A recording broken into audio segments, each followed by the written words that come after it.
मुख्तलिफ शहरों में धमाकों की आवाज़ें आ रही हैं, जैसे कि बता रहे हैं कि लाहौर में F6 और F7 में भी धमाके हुए हैं, यानी गूंज की बहुत दूर दूर तक आवाज़ें सुनाई दे रही हैं। उसके अलावा इस्लामाबाद में भी बताते हैं कि उधर भी धमाकों की आवाज़ें सुनाई दी जा रही हैं। उसके बाद कराची में जो टेलीग्राफ की रिपोर्ट है कि उधर भी भारतीय ने अपना बेड़ा जो है भेज दिया है, और कराची वाले भी शायद परेशान हैं, मगर ऐसी कोई बात नहीं, आप देखेंगे कि इंशाअल्लाह ताला उधर भी जो है ना इनको भगाया जाएगा।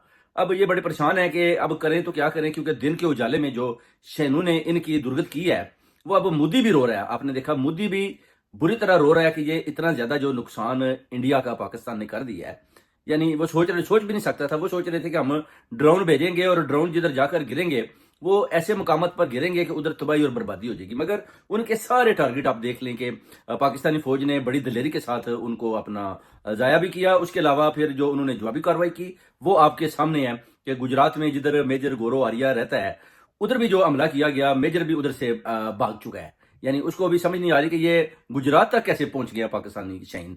तो वो जो जो दो शहीन पहुंचे थे, वो उसकी जो गूंज थी, उनकी जो आवाज़ थी, वो मेजर गौरव आर्या को भी सुनाई दी। और उसके बाद आप देख सकते हैं कि अब जो इस हवाले से खबरें आ रही हैं, वो देखना पड़ेगा कि आज रात को फिर जंग का आगाज़ होगा, दूसरा मरहला होगा पाकिस्तान की तरफ से। वो